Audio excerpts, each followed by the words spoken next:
Hello everyone, good morning. Sunday Adelaja here. Welcome to another day.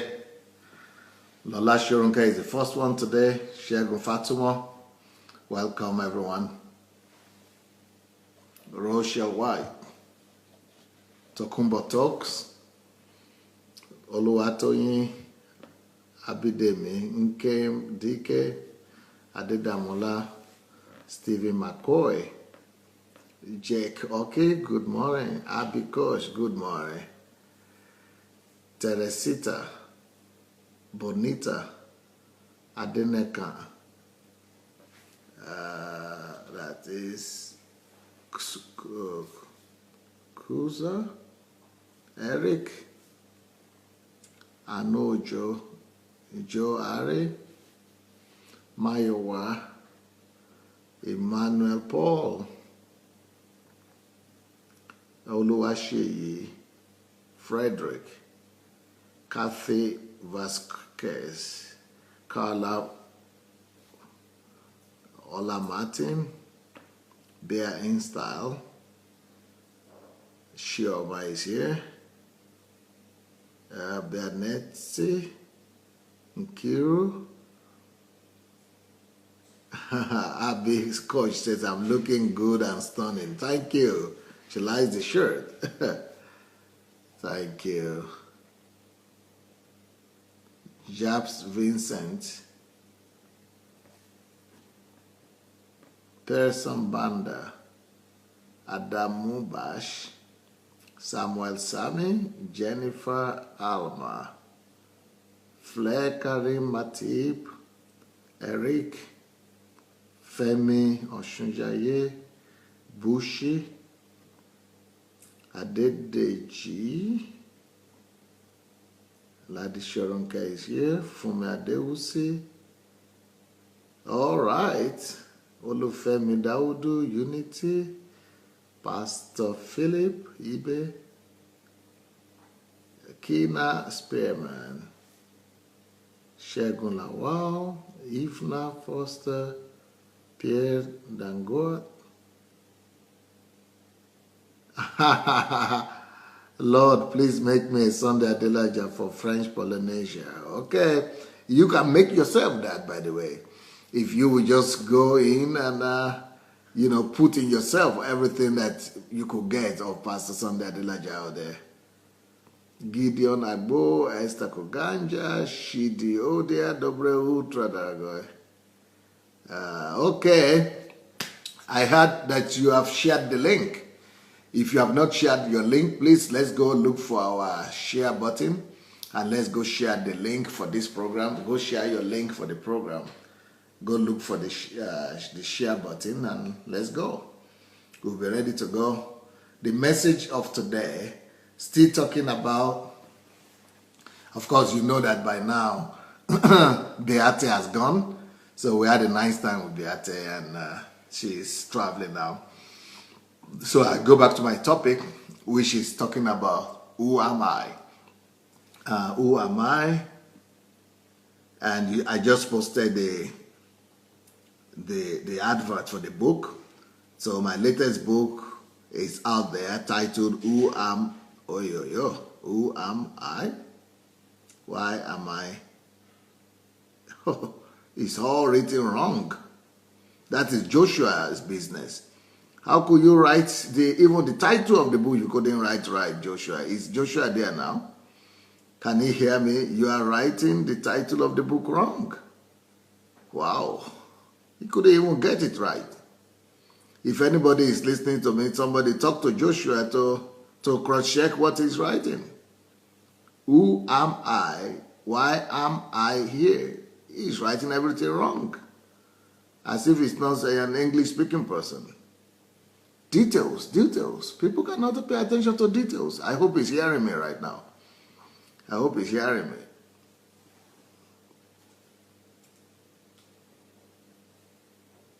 Anyway, the book is not what he has written there, but the book, you can still get the book anyway. Elizabeth Ali said our own book is on the way. Delivery by next week. Good. And the good thing about this one is that we can get the book also in Africa. So you can get the book for the Western people. You can get the book in you can get the book on Amazon. But if you are in Africa, you can get it on Okada. So it's you can order it for yourself. But so the topic of today is your calling is where what you love and what you hate meet. Your calling is where what you love and what you hate meet. So your calling is where what you love and what you hate meet. Okay, Nkiru Okeke already got the book. She said she got it on Golden Pen Publishing Kindle edition. I'm reading it now. Good, Nkiru. Good. Like I said, the book was translated. I wrote it originally in Russian, and it was translated to English. So I own that translation to a lot of people who helped me to translate it. But, you know, you might still find some defects in it. I don't know, but at least you get the message. So how do we find out our calling? Your calling is where your love and your hate meet. What you love and what you hate is where they meet. Where what you love and what you hate meet. That is where your calling is. Now, you see, everybody is so confused about how to find out their calling. Almost everywhere I go, everybody is talking about how do I discover my calling? How do I know what I'm called to do? How do I know what I'm supposed to do? What's my calling? You know, these questions keep on coming up. And I'm giving you different keys every day. And I'm sure that each of these keys is enough to help you find out what you are called to do in life. And one of the things that will really help you to know what you are called to do in life is the point that we are going to address today. It's about what is in you already. You see, God made us to be people of passion. God made us to be people of response, of reactions. So because God has put in us some temperament that are geared towards our calling. God built us in such a way with such temperament, passion, and emotion that will be a pointer to where we're supposed to go in life and to what we're supposed to do. So your emotions and your passion are not by accident. You know, nothing happens by accident with God. Everything He created in you, He created it for a purpose. Everything He created in you, He created it for a purpose.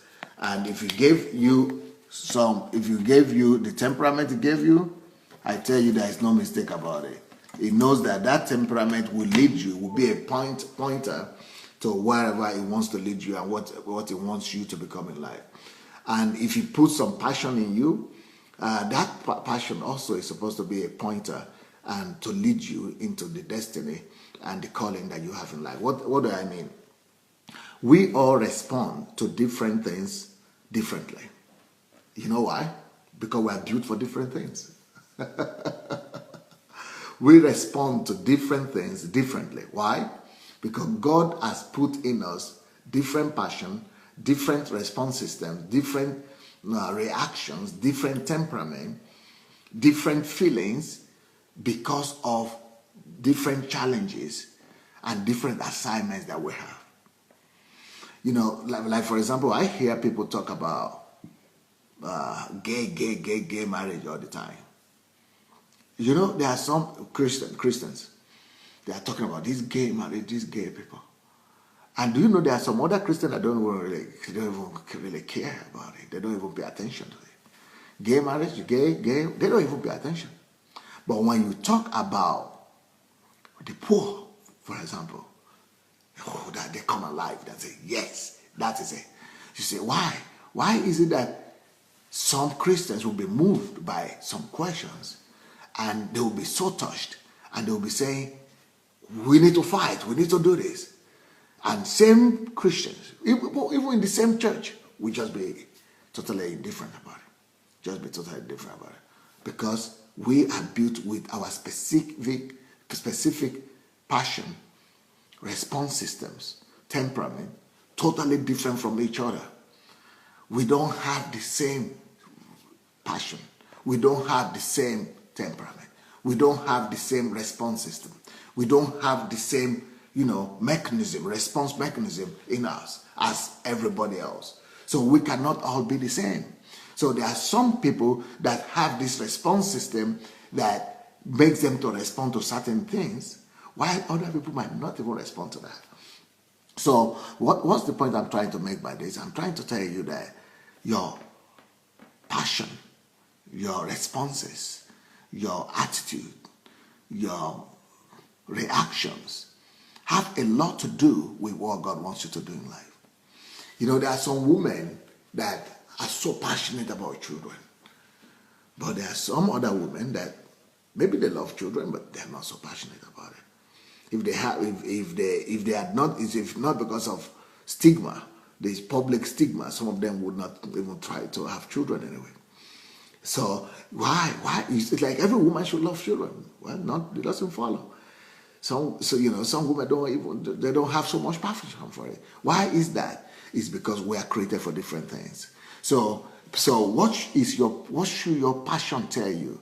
And how do you use your passion to determine your destiny? That's what I'm going to be talking about today. How do you, study your passion? How do you study your reactions, your attitude? How do you study your temperament so that it will lead you right into your calling? So that just by you observing your temperament, just by you observing your passion, you will walk right into what God wants you to do. Well, one way to study your passion, and one thing you want to look for when you look at your passion, is to look for the things that cause double reaction in your that double feelings in you.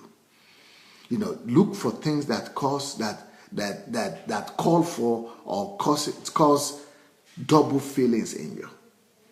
Let's say, the feeling of double passion is almost impossible. But when you find a situation when your passion is duplicated or goes to two different, there is a conflict of passion, or when there is at the intersection of two passions, that's where your calling is. Well, let me try to bring it at home better.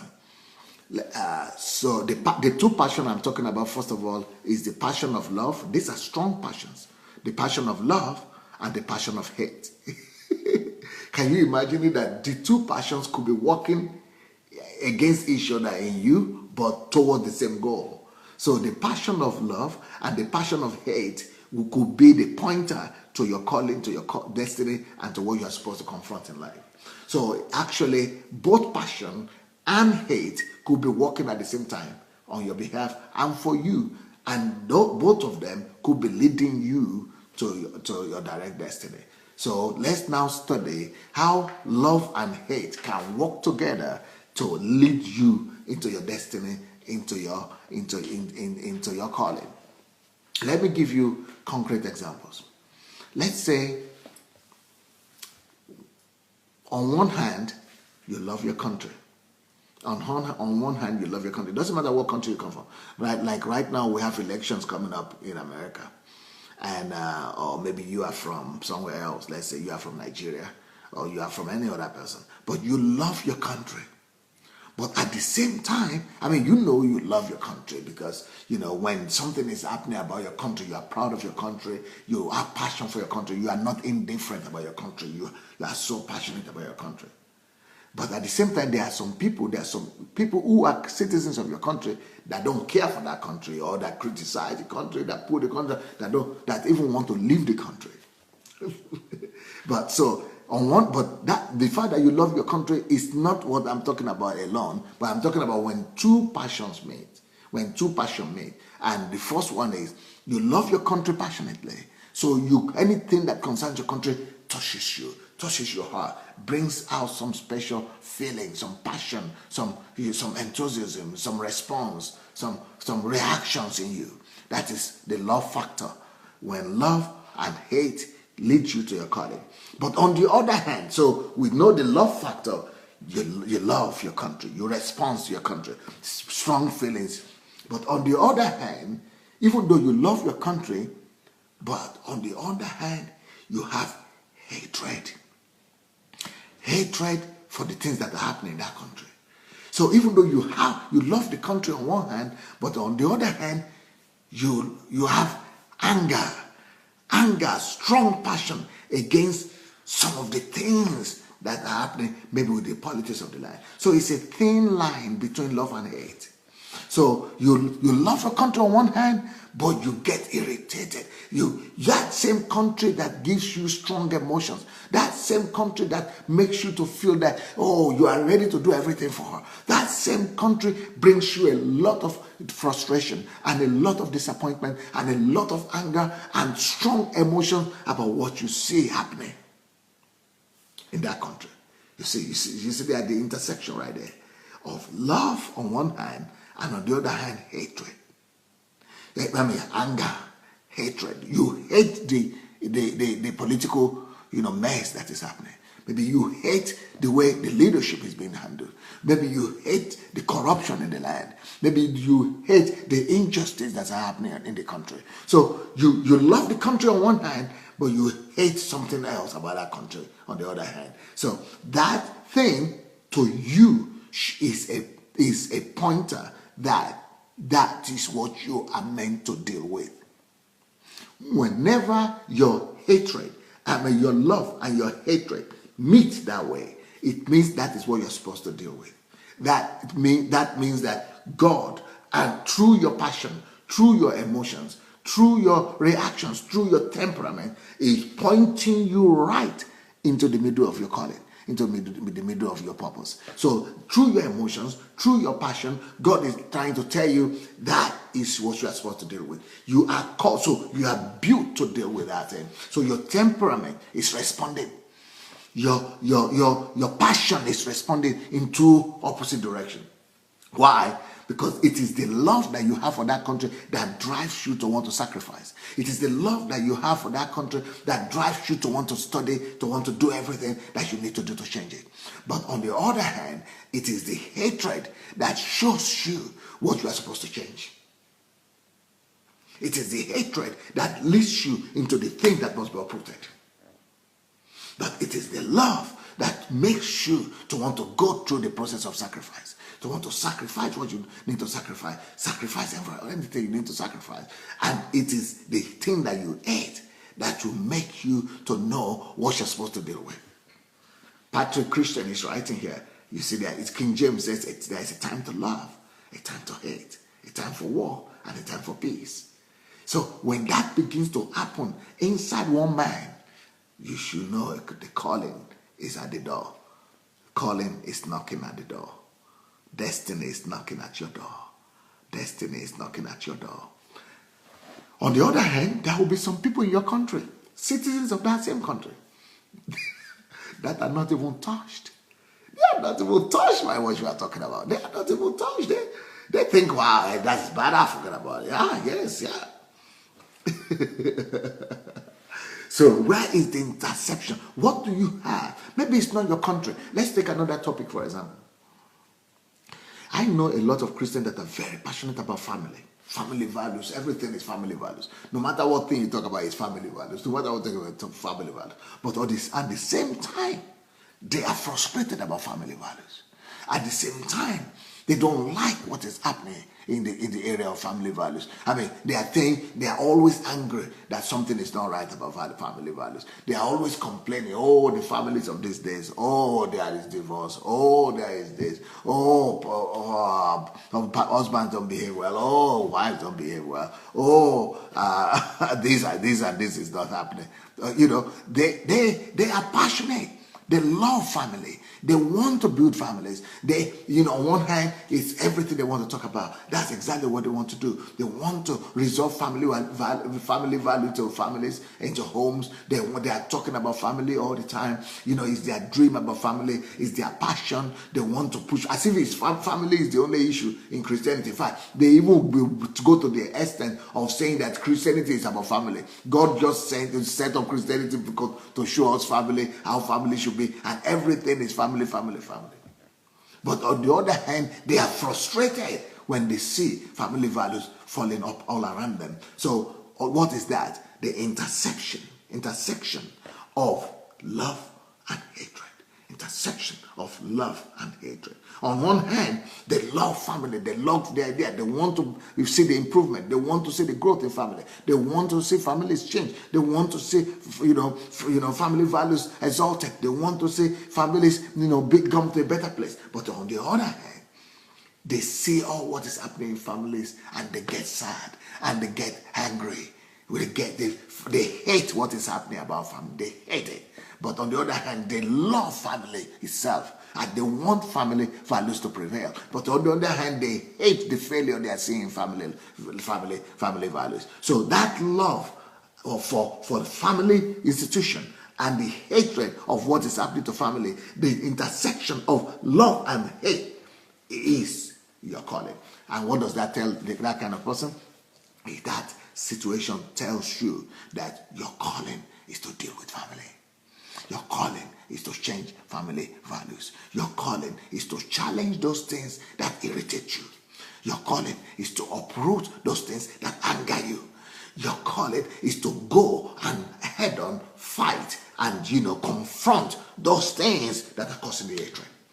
And love is what gives you the power, the grace to persevere and pay the price that you need to pay to be able to change whatever is happening. In that area. The love is what gives you the self-discipline to go and pay the price of change. The love that you have, the passion that you have, it's what makes you to go all the way, to sacrifice, to deny yourself, to persevere, and to lay your life down to be able to make sure that the changes that you want to see, that they really come across. Now, I'm reading what Tiger Diepre is writing. Tiger Diepre says, I am wired by God to deliver people from the bondage of religion. Now, I know Tiger Diepre. I know Tiger. And I know Tiger. And anybody who knows Tiger will tell you this. He's an engineer.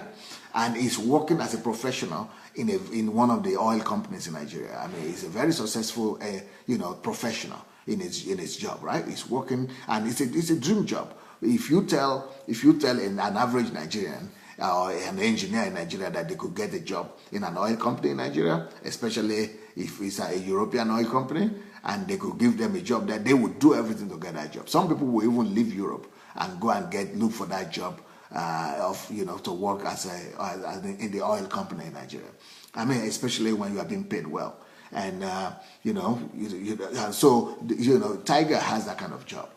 But despite that, his passion, anybody who has met Tiger will tell you that oil company is not his passion. Even though he's working there to just, to sustain himself and to make a living like most people do. But his passion, you just need to listen to him one day or read what he has written one time. Because that guy, he loves the church. Ooh, he loves the Nigerian church. He loves the Nigerian church. He loves the church of the Lord Jesus Christ. He is so passionate about the church. But on the other hand, I've never seen any man that is so frustrated and that's so angry about the church in Nigeria. So the guy has love for the Nigerian church on one hand. On the other hand, he has frustration, anger, hatred for all the things that are happening. So even though he's working as an engineer, you say, oh, this guy will never be a preacher. This guy will never be, it's not a ministry, it's not a, but God has built something in your passion, you say. God has built something in your response system, you say. God has built something in your temperament, you say. So that thing that God has built in him is pointing, even though there are a lot of people in Nigeria who are not satisfied, but they don't care about it. But, church, some people are even going to church as if nothing is happening. I mean, if that had not been the situation, the churches wouldn't be full with people. I mean, Tiger has stopped going to church altogether right now. After he met me, he has stopped going to church because that is his point of love. And what he's doing, that man is now using his money to put my messages on radio in Nigeria for free with his own money. So he's working, getting money from the oil company, but using that money to fulfill his passion and his calling. So his calling, and what he does also is that he goes ahead and uses that passion, that passion that he has to gather young people. So he gathers young people, he gathers pastors even, and puts into them thing that they need to do right about the church. So he's using his resources, his time to pursue his calling despite his job. So your job is something, but will you look for your calling through your passion? Will you look for your calling through your temperament? Will you look for your calling through your response system? So your response system is a pointer, is an indicator, an indication of what you are called to confront in life. So whatever you love and hate at the same time is what you're supposed to confront in life. Whatever you love and hate at the same time is what you're supposed to change in life. Whatever you love and hate at the same time is what you're supposed to deal with. Whatever you love and hate at the same time is your calling. Whatsoever you love and hate at the same time is what you are created to change. Is what you are created to change. So people are telling me, how can, do you have, people are asking me, do you have people in Nigeria? Do you have anybody in Nigeria, that is, that you are working with? And I say, yes, I have somebody in Nigeria. They say, oh, that must be in Abuja. I say, no. Okay, that must be in Lagos. No. Oh, that must be in your state, your Ogun State. No. Where do you have people represented in Nigeria? Well, the people represented in Nigeria are in Port Harcourt. And why Port Harcourt?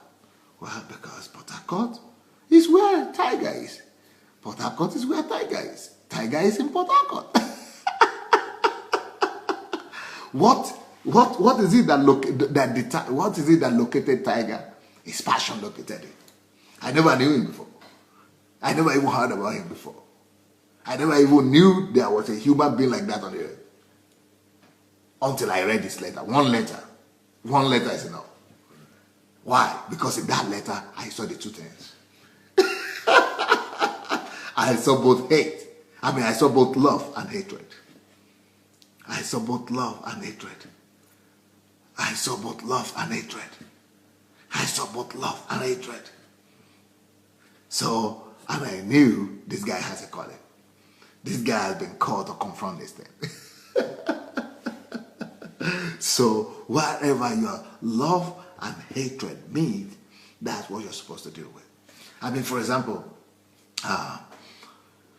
when we started our church, before we started our church, I never even knew there were. I saw that, I used to see some alcoholic people drunk in the city, but just drunk people. People are drunk. We just look down at them and say, how can these people behave like this, like an animal? No compassion, no love, no compassion for them, no love for them, no even anger, just humiliate. You just try to despise them. But when I met Natasha Alcoholic, and she told me who she was. When she told me who she was, and I now told Natasha that, okay, God has told me that we should look for those alcoholic, and for alcoholic and drug addicts, and look for the down and outs. She was working for a foreign company, and she's a single woman. She said, yes. I couldn't believe it. What was the problem? She said, I'm going to retire from my job. I am going to, lose my salary. I'm going to lose my job and everything. I don't know what to live on, but I'm going to give my life to go and look for people like this who are drug addicts. God, she said, God made me to undergo what alcoholism is, to be alcoholic. God allowed that to happen in my life for me to come face to face with this tragedy, so that I will be able to face it. So she resigned her job and she began to go every day to look for drug addicts and alcoholics. But more than that, so I invited her. We started. I was still working on television that time. So I invited her to come and speak with me, to come and do interview, and I give her testimony. When she knew, she said, would I have opportunity to speak to alcoholics and drug addicts through that television program? I said, oh yeah. So she said, okay, when that's going to be in a month's time, she said, I'm going to pray and fast for them. I loved it. I don't just want to speak and tell my story and testimony just like that. I want to call on them to come, and I want God to set them free. So she went on 21-day fast. She didn't eat for 21 days. So that, because she has so much passion and love. She's so angry at the fact that alcohol is destroying people. She was so angry and frustrated at our families. She's telling me all kind of gory stories about how families have been destroyed and all that. But she hated what alcoholism has been doing to people. She hated what alcoholism had done for her and against her and in her life. But also she loved the people. She loved alcoholics. I mean, how can you love alcoholics? Hello? How can you love alcoholics? How can you love alcoholics? How can you love drug addicts? How can you love them? Are they lovable? I never knew until I met Natasha Alcoholic. I never knew that until I met Natasha Alcoholic. And she had so much love, she declared 21 days fast. And she never ate for 21 days. So when we went to do that program, she spoke to them in their language. People started to call. And that was one of the breakthroughs that we recorded in the history of our church. People started looking for her everywhere. Because she came on TV and told everybody a real story. And said I was alcoholic. And I met this young man. And my life turned around. If you're an alcoholic wherever you are, or you're a drug addict, call me. Look for me. Because she had the love for the alcohol victims. So strong a love that she could sacrifice her food. She could sacrifice her comfort. She could sacrifice even not to eat for 21 days. Just seeing those people coming. Just envisaging that God is going to touch them through our words. And our words is going to touch their hearts. And they are going to come. And because she so much desires that these alcoholics and drug addicts will be set free from addiction. So she was seeing them free. She was seeing them set free from drug addiction. And from all the kind of captivity they were. That desire to see them free made her to have the strength to fast. It gave her the strength not to eat for 21 days. Just like what we saw Jesus do. Because Jesus' love was for the lost. And she said, they were asking him to come and eat. Why have you not gone to eat? He said, this is the food that I have. This is the food that I have a food that you don't know. When you find your place, the place of your passion, with the place of your calling, it's like a food to you. That is what happened to Natasha Alcoholic. And then she went to do that program, and then she was giving her life every day, meeting with these people, responding to their requests and to their needs and all that. So she hated what alcoholism has done to people on one hand, but she loved the people who are the victim of alcoholism. So love and hate meet. Where love and hate meet is your calling. So God is using your response, your passion, to, of hate or of love and hate, when they collide on one subject about one particular thing. That is what your passion, what your calling is about. Like so you maybe like, for example, I live in Ukraine here, and people are saying these Ukrainians have done so many evil things against you. They have fought you. They have blackmailed you. They have spoken lies about you. The government is fighting you on a daily basis. Why are you still in that country? Why do you still love these people? I said, for me, it's not about Ukrainians or Russia. I don't care who. My passion is love for God and love for people, and also anger about the fact, about ignorance that is holding people down, and frustration, anger about darkness that people are living in. I just want to set them free. I just want to liberate them. I just want to open the eyes of the people. I don't like oppression when Satan or people or ignorance is taking a hold of people and oppressing them. But there are some other people that they hate sickness. And they love people to be healed. So that might be their own platform, but we must use that gift of healing and all that. But that is not the message, you see. The message is the kingdom of God, and The message is the kingdom of God, the kingdom of the gospel of the kingdom. But your tool that you use to preach the gospel of the kingdom is through maybe supernatural healing and deliverance and all those kind of things. Not the kind of deliverance people are doing in churches, but deliverance, real genuine deliverance. Because what we do also with the drugs and alcohol is also deliverance, but it's not like people are turning into a show, ceremony. But now let me show you scriptural examples, because I'm talking to mainly Christian audience here. They like the Bible. They always like me to use references. So let's go to the Bible. You remember the situation. Let me just remind you of the stories. You remember Moses. You remember Moses? You know his story? Yeah, you should. Moses, this was the way he recognized his calling. Moses had love for the children of Israel who were there in Egypt. He had love for the children of Israel. He loved them. Maybe he didn't even realize yet that he was a Jew himself, but he loved them. He had some love for them. On one hand, but on the other hand, he hated what was happening to them. His love and hatred intercepted. His love and hatred collided. So your calling is in that place where both your love and hatred meet. So Moses loved on one hand the children of Israel, but he did not just hate what they were doing to them or what they were doing against them, but he also hated what they were doing to themselves. You remember the first time he spoke he was very, angry at what the Egyptians were doing against the Jews. So he killed the Israeli, the Egyptian. He killed the Egyptian.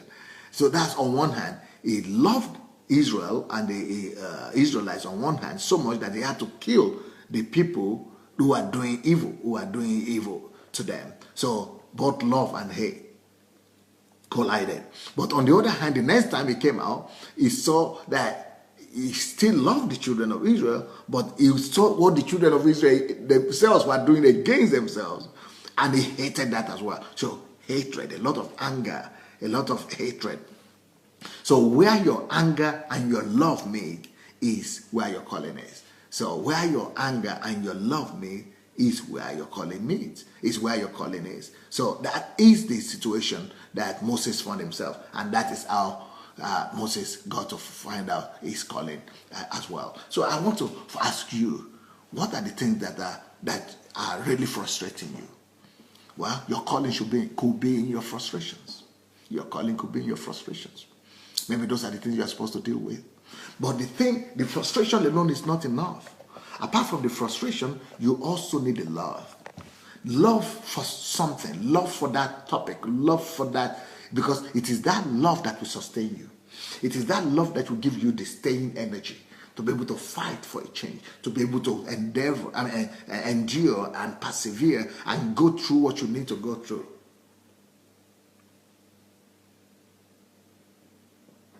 So what you're supposed to do. So what you're supposed to do is to take an inventory of yourself. Take an inventory of your passion. Take an inventory of your emotions. Take an inventory of your responses, of your reactions. How do you react to different things? What are the things that you really feel that you cannot be indifferent about? What are the things that are really causing anger in you? What are the things that are really causing, frustration, anger, bitterness in you? What are the things that at the same time you love, but at the same time they are the things that anger you? For example, a lot of Nigerians I know are living in the diaspora. Even though they are living in diaspora, but they are living the Nigerian life. They are thinking about their country. They are thinking about their own country. They are thinking about Nigeria. Even though they have family, yes, but they are still thinking about Nigeria. Even though they have children, yes, but they are still thinking about Nigeria. But when they think about Nigeria, they are thinking about Nigeria not just in the area of, love, but they are also having frustration about Nigeria. They are thinking about Nigeria with feelings of anger, frustration, disappointment, you know, hatred to some things that are happening in that country. But on the other hand, they cannot stop thinking about it because they love that country. So when you have that, it may mean that you need to pack your load and go back home. You know, the same thing with me. You know, before, you never hear me talk about Nigeria until last year. I never even remember about Nigeria. But God did something to me. God, you know, in the last 1 year or 1.5 years, even somebody wrote me yesterday and said, Pastor, your passion for Nigeria keeps on growing. Yes, God had given me love and anger about what is happening in Nigeria. So my love and anger has collided about Africa in general. You know, so now I know that I have to face it because I know it. So the same thing so with some of you. So some of you, you know, you are living abroad and it's like you have everything going for you. You have a good family, or you have, you know, it's like you are okay. You are supposed to be satisfied. Some people want to even leave Nigeria and come to live in Europe. Maybe, maybe most people there want to come to Europe. But you are thinking, you are thinking about going back to do something, or maybe you are afraid of going back, but you are, you know, you have that anger and that frustration. But unfortunately, because most people don't know this, station, when they see themselves having anger and frustration and love at the same time, they run away because they don't know what's happening to them, so they run away from it. But it's the opposite. You are supposed to run towards it. So because I know a lot of people that are so frustrated about the things that are wrong in Nigeria, they are so angry about it, but at the same time they love Nigeria. But you know what they have done? Oh, I will never go back there again because there is no electricity, there is no infrastructure. They are afraid of what they hate. They are afraid of what they hate. What they hate. They are afraid of what they dislike. They are also scared about what is causing frustration in them. They are scared of that feeling of anger that they are feeling. But God could use your anger, you see. God could use your anger. God, when it comes to feel, I mean, most of the time, God actually put that anger in you. God implanted that anger in your emotions so that it will point you to something. But if you don't know this word, if you don't know this teaching and this revelation, you might think that, no, the anger is bad. You might think that because the hatred is bad, and you begin to run away from it. I mean, so many people that I know like that, they run away from their destiny. They don't even know. They think they are running away from the problem, but they're actually running away from their problem, from their destiny, because that problem is what they're supposed to face. Some people, they even though they have love for their country, or they have love for that subject, or they have love for that problem, they have passion, they are not indifferent, but when they think about the things that frustrate them, that anger them, that they hate, they begin to just go under. They become like they just go under. They go under and run away from it and don't want to face the challenge. And they might think that the challenge is too overwhelming. But that is what God has equipped them for. If you have that anger and you have the love at the same time, it means God has equipped you to be able to deal with the situation. So running away from it is running away from your destiny. Running away from it is can you just imagine? It's like Moses, when Moses saw the situation that was happening with the children of Israel. He loved the children of Israel on one hand, but he hated what was happening to them. Can you just imagine if he says, how will I be able to confront Egypt? There is no way I could confront Egypt. I mean, Egypt is so strong for me. Oh, let me just forget about this thing. Let me just forget about it and just run away. Well, he was confronting it. And he only ran away when he couldn't survive, when there was a death warrant on his life. That was what he ran away from. But he was actually still having that burden, and that's why God came back to him and called him to go back and still confront what his calling is. You remember? Let me give you another example. I think the ladies will like this example. You remember Esther? You remember Esther? Esther, had a situation that is similar to that. Esther, God used the love of Esther and the anger and the hatred of Esther to bring her to her destiny, to bring her to the platform, to her platform, to her destiny, and to her destination, to her purpose in life. because she loved her people. Oh, Esther loved her people. Esther loved her people. And because of that love, she was able to risk her life, you could say, because she was not supposed to go into the king at the time she went. I mean, that, because according to the law of the land, if you go and appear before the king at the wrong time, at the time that you are not invited, when you are not supposed to appear there, you could lose not just your position, you could lose your head as well. But she had such a strong love. You see, it is the love that will make you to want to sacrifice. It is the love that will make you to want to go through danger. When you love the thing, and you are aware that that love, intersection of that love and hate, that it is God trying to talk to you and it is God trying to use you, then you will be able to to go through what you need to go through. So Esther, because of the love that she had for Israel, for her people, she was able to take the risk. But at the same time, even though she had love for her people, but she had anger and hatred at the injustice that was happening to them. So she wanted the injustice and the anger. It is the pointer to what you need to change. So when you have a love for something and anger, frustration at the same time, it's not always bad. It is just an indication or a way of God talking to you. It is just a means of God trying to convince you or let you hear his voice, let you know what you're supposed to deal with. And we know what happened with Esther. We know what happened with Esther. And she did a good job. She said, if I perish, I perish. You see, every deliverer must go to a place, must come to a place where he will be able to tell himself, if I perish, I perish. Your love must be so strong that, like I'm going to Nigeria now, I don't care, I'm ready to die. I'm going to Nigeria to die, actually. I'm not going there to make a living or to survive. I'm going there ready to die already. And, when your love is so strong for something, your commitment, just like for God, I'm ready to die for God. I'm ready to die. I'm a dead man. I see myself as a dead person. So when your love is so strong for you to be ready to die, and on the other hand, your love is so strong to be able to do anything you need to do to correct. Your anger is so strong to confront something that you need to correct. Then you are in a calling. You are in for a calling and destiny right there. Destiny is calling. Calling is calling you. Purpose is calling you. God's commission is calling you. So in the case of Esther, would discover her calling in her anger.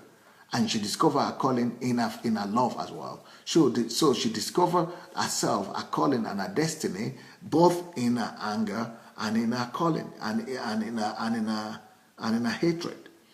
So Patrick gave us the scripture here.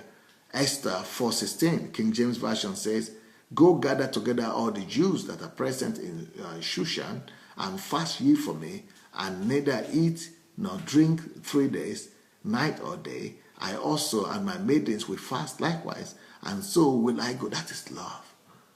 That is love. And that is also hatred for the injustice that was happening. I will go in unto the king, which is not according to the law. If I perish, I perish. If I perish, I perish. So that's what we're talking about. So God uses your love and your hatred to change you. God will use your love and your hatred to direct you. God will use both your love and your hatred to speak to you. God will use both your love and your hatred to guide you.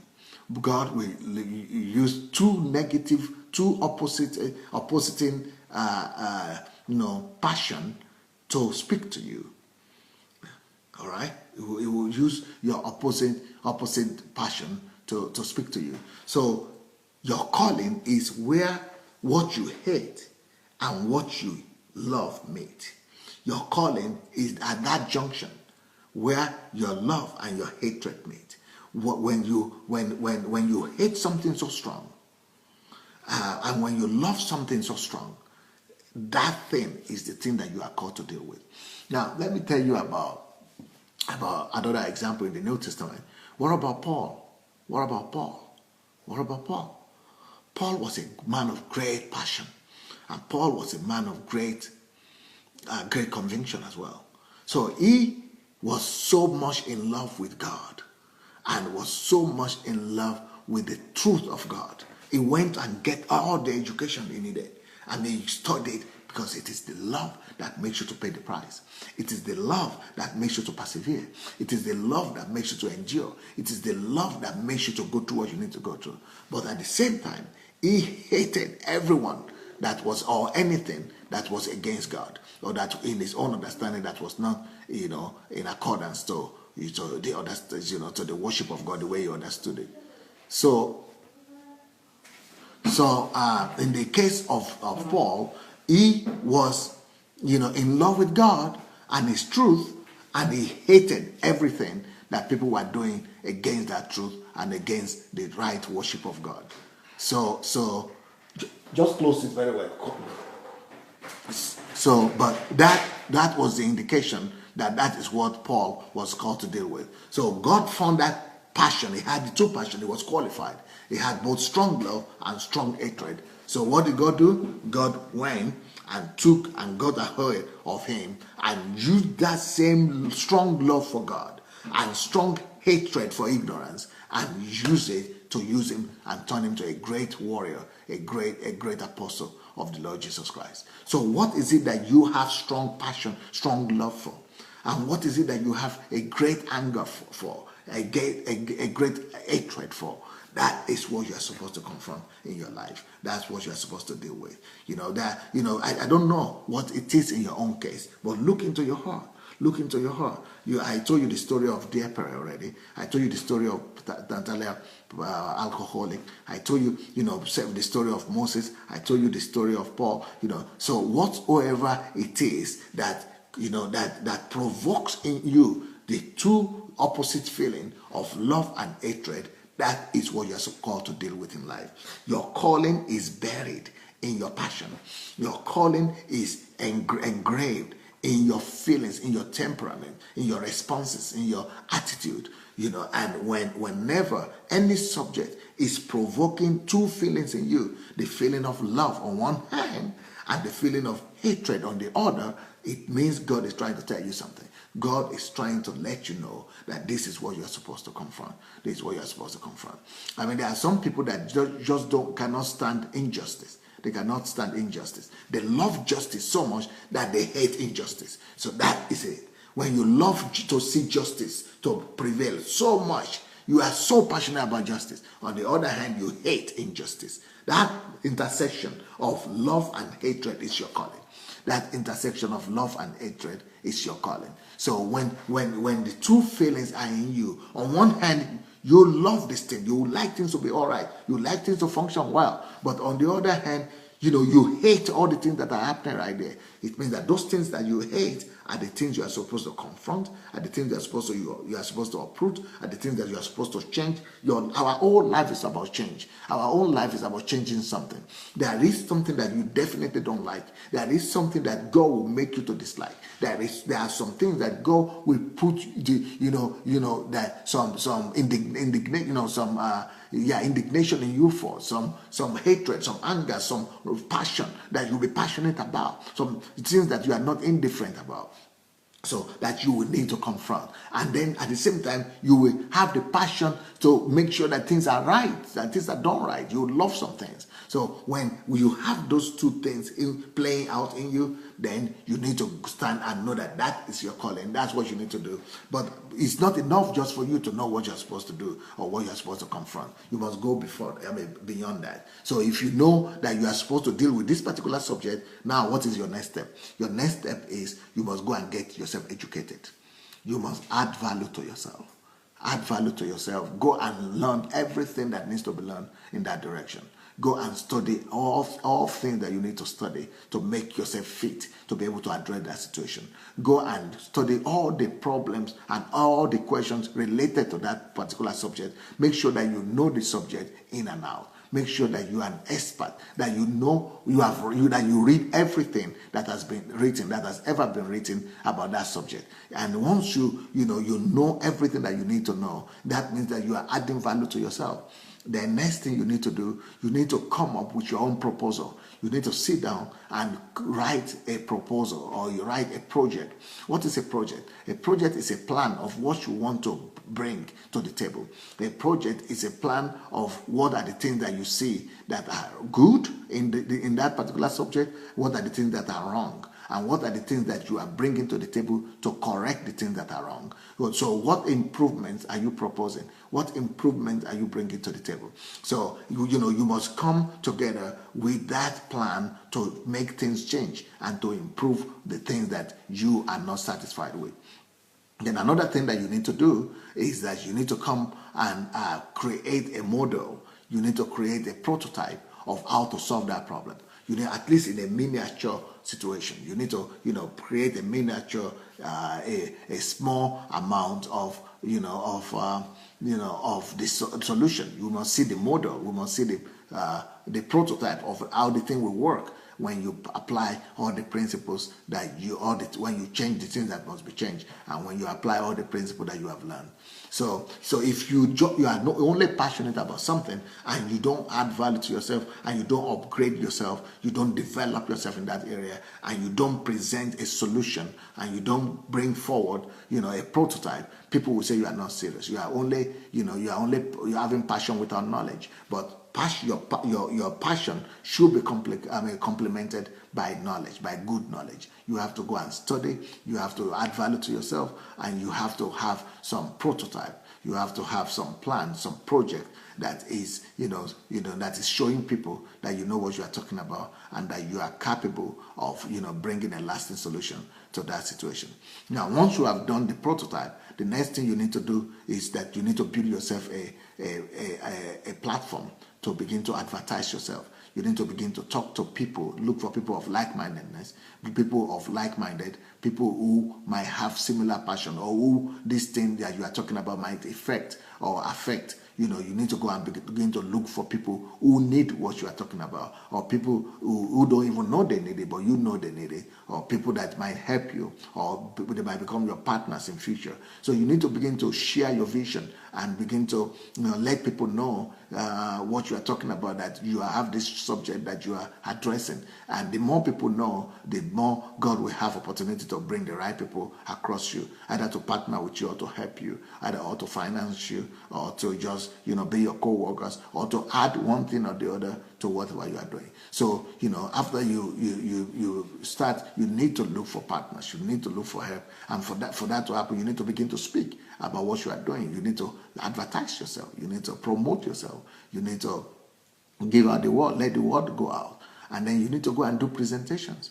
We will do presentations and talk to people why what you are proposing will make the world a better place, or will resolve the particular problem or challenge that you are facing, and why the world needs it. So that is how you come to your place of calling, and that is how you not just discover your calling, but you are successful in your calling. And then you begin to sell yourself and promote yourself, advertise yourself, and market yourself, and turn that thing into money-making venture as well. But we're still going to talk about all that. We're still going to talk, how do you make money from your passion?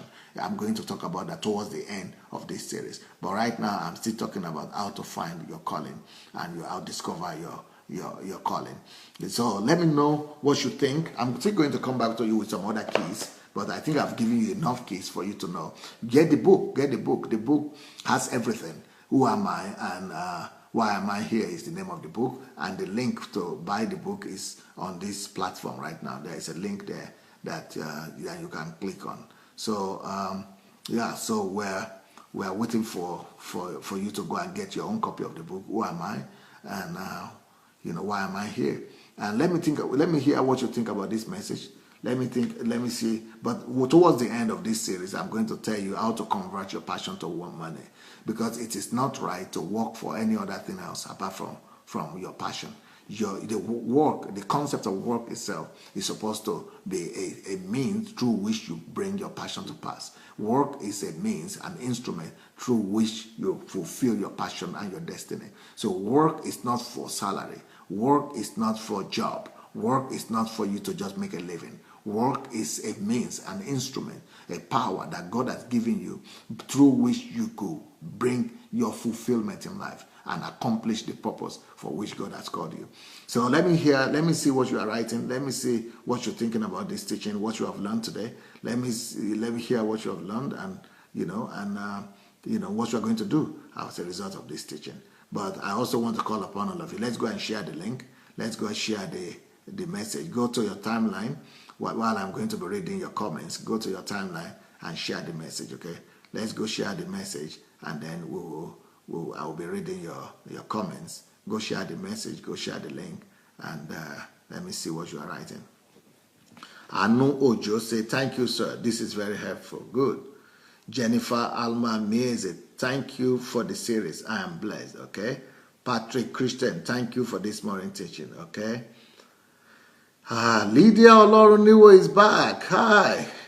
We love you so much anytime, any day. Kisses and love to Pastor Boss. Wow. Sister Lydia, you are forgetting about me. How could you be so lost? How could you be so lost for so long? I'm sure you've been working or something. Yeah, those are some of my greatest admirers out there. Okay. Lydia is praying for me. Thank you so much, Pastor. May your light never go dim. Amen. Samuel Sami said, I really don't get all this anger. Well, go and listen to the message again. I think I explained it explicitly already. Lydia Oloruniwo said, this broadcast is directly for me. I must listen to it again and again. Yes, all of us must listen to this thing again and again. James Adeyemi said, we are expecting you in Nigeria, but a lot of work and planning need to be put in place, especially people living in the remote areas. Yes. Any one of you that is having a calling, or you feel that you should go with me to Nigeria, I am taking people with me to Africa. I want to take 2,000 people with me. I have 200, Europeans already ready to go. And any one of you that feel that God is leading you and you want to be a part of this transformation of Africa, you want to be a part of the revolution God is going to do over there, please get in touch with me. Write me at pastor@godembassy.org, pastor@godembassy.org, or you might want to just go to the blog, SundayAdelajablog.com, SundayAdelajablog.com, and just write, I mistakenly blocked somebody, Gbemi Orekoya. I'm going to unblock her soon. I'm sorry, that was a mistake. Gbemi Orekoya. I'm going to unblock her. So if you know her, if you know Gbemi Orekoya, tell her that it was a mistake. I'm going to get her back when I finish. So you might remind me to do that. Okay, Pastor Kemi Onodipe said, I love this message, Pastor Sunday. This is the wife of Apostle. Okay, Pastor Kemi, I love this message, Pastor Sunday. What you are doing now shows your passion for Christ and the church. That is why you cannot be stopped. As much as people want you to be more diplomatic in your message, I admonish you to continue to pass God's message as He has sent you. You are delivering people on a daily basis. You are fulfilling your calling, sir. Wow, what a strong support from this woman of God. What a strong support. What a strong support. Thank you so very much. I appreciate that. Basil Ebuka said, Doctor, I really love your counsel. Thank you.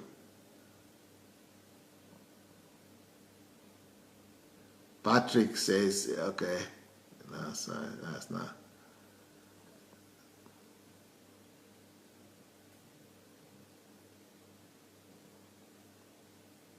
Fleur Karin Matip said, the man or woman who keeps on sending angry emotions, hope you have found your calling in what you do.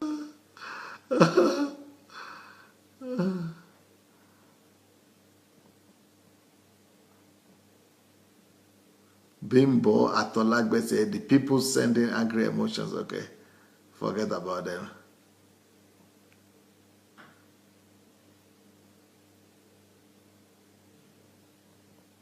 Ekpa Emmanuel said, I hate injustice and oppression with passion. Well, that's your calling. That's your calling. Oluwayemisi Johnson say your calling is buried in both your favorable and unfavorable situation. Yeah.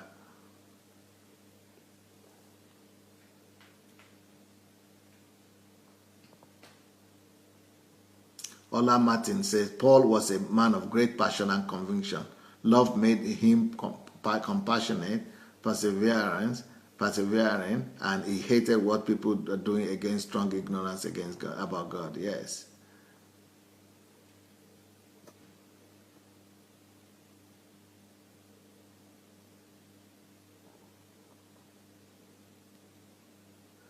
Your calling is the junction where love and hate meet. When in this situation you are able to achieve your purpose in life. That's Oluwayemisi saying that. Lydia Olonlewo said, we need to hear this over and over again to remind us so that the pressures of life don't shock us up the word of God from our lives and hearts. Yep. Flair Karim Matthew said, wonderful topic. Please share, everyone.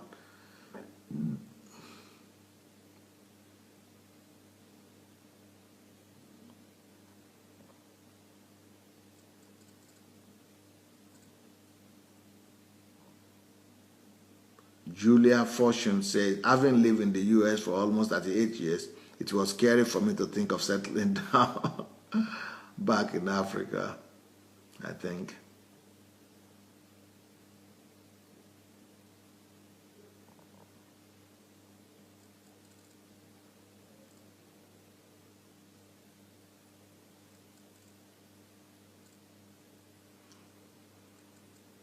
Ola Martin said, Esther had a situation similar to that. She loved her people and she risked her life in appearing before the king. Yes, that's what I told the story about.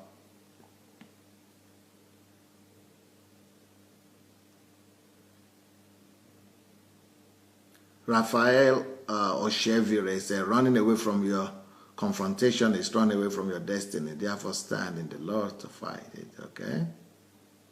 Fumilayo Agape said, Jesus loved the synagogue. That is why he was very angry and brushed off the people stable buying and selling. Yeah, he loved the church of God. Yes. James Adeyemi said, I hate the way young Christians are collecting money from churches in Nigeria before they serve, inquire, or play instruments. I think they are eating their future today. No single sacrifice to God. Well, but you need to correct that. Oluwatoyin said, positive anger is anger directed towards resolving a problem. Thank you, Pastor. Basil Elibo said, anger bursts out whenever evil wants to prove itself, but soft to any kind of innocent soul.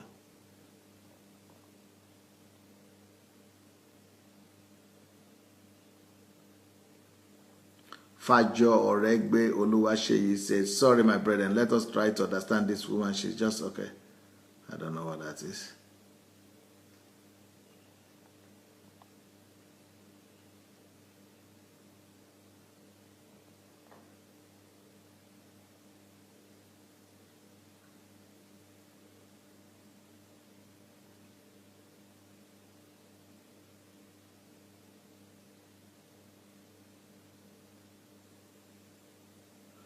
Nikki Christian says, I love my country so much. With something can happen fast for that country to be fixed.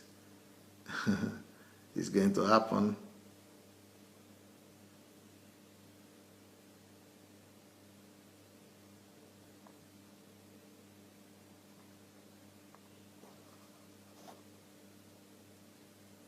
Nosa Favor Assure Water says, good morning, man of God. I realize and notice that I love to teach people how to give to God, but I hate how money giving is being spent in church.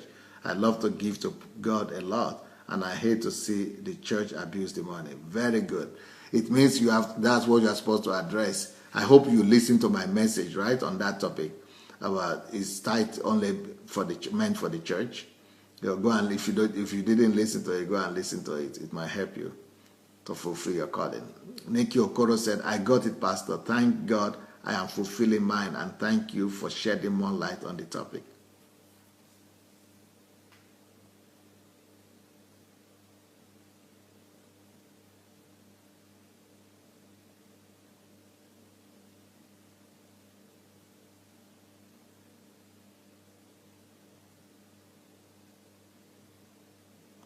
Patrick Christian says, for God so loved the world that he gave his only begotten son. So God loved the world, but he hated death, so that nobody will go to everybody will have eternal life. Bemi Orekoya, I'm so sorry for her. I'm going to get her back. It's a mistake. By mistake, I blocked her out. Apostle Yemi Onadikwe said, I agree with you 100%, Pastor. I don't like failure, and I enjoy helping others to succeed. I love to support other people's projects, plans, and dreams to successful completion. Well, I already tasted that in my own life, Apostle. You have extended that your gift to me. Your gift is already ministry to me.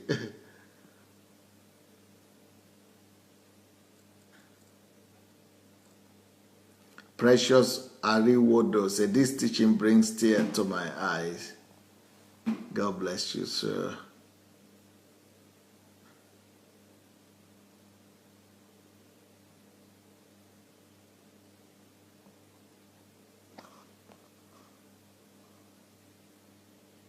Bemi Sola says, hello from Texas. You came late. You need to listen to the teaching again.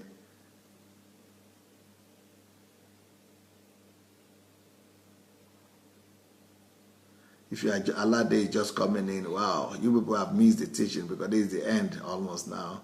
So you need to go and listen to that teaching again. Primrose Obata said, good morning, sir. This message is just for me. I love to help people. It gives me so much joy and fulfillment, and I hate to see people taken advantage of. But honestly, helping people and seeing their joy, it makes my day. Yeah, that's your calling right there, my dear. Jake Hoke said, wow, this message is awesome. I pray God will, through this series by Pastor Sunday, lead everyone here to identify and fulfill his or her calling in life. This message must go around the world, around the whole world. Thank you, Pastor. Thank you. Gift blessings. I really miss your messages. I miss you, Dr. Sunday Adelaja. Thank you. Mashu said, thank you, Pastor, for feeding us this morning as usual with the appropriate breakfast. More grace. You too.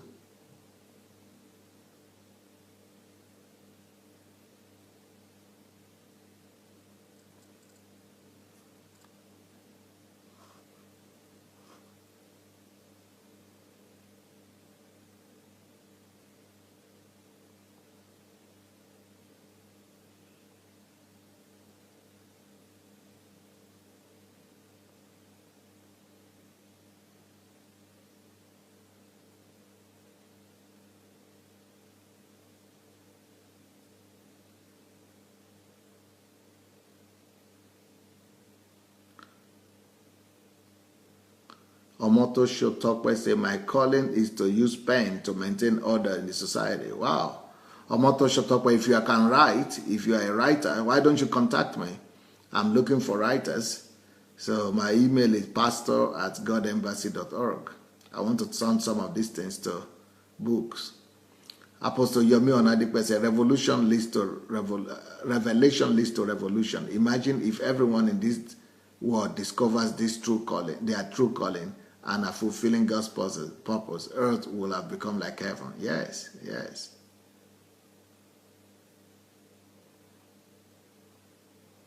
Yeah, that's why I'm doing this.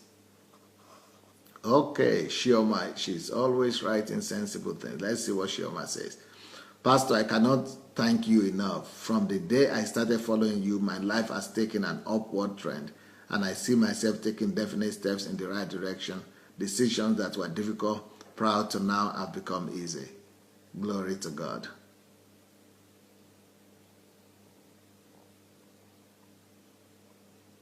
Amaranta Koloman say, thank you so much, sir. It's a blessing listening to your teachings. My question, sir, going back to Nigeria, sir, how do you plan to tackle the problem politicians are coming for that problem, for that country? Well, that's for another day, but we are going to deal with it. Julie Fortune, a brilliant and life-changing message. She says, may God continue to empower you in Jesus' name. Thank you. Omolade said, I'm happy to be part of the family. Great. If you want to go to Nigeria also, let us know. Go to my blog, SundayAdelajablog.com, and the Nigerian transformation banner. Go there and yeah.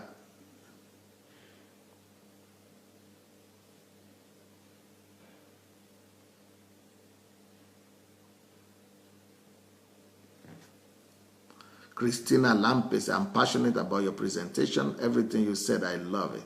I love to go back with you to Africa. Well, go and register.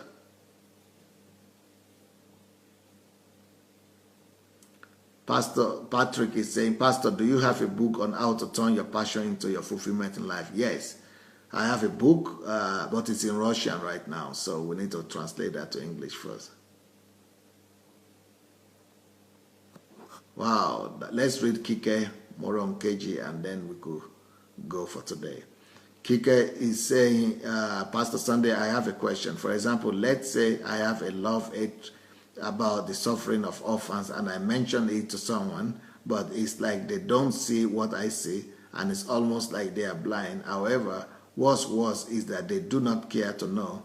Isn't it important to be emphatic to what people have to love and hate for, even though it may not necessarily be your own love-hating? Well, you know, the most important thing is that you see it, you have love and hatred for it, you speak to people about it. Some people will respond because that is in their own line as well. But some people will not respond. And that just shows you what I said in the beginning, that we have different passion and reactions in different directions. It's not because people are bad. It's just because they have different passion. So you keep on communicating. One day you'll get to the right people who will respond properly.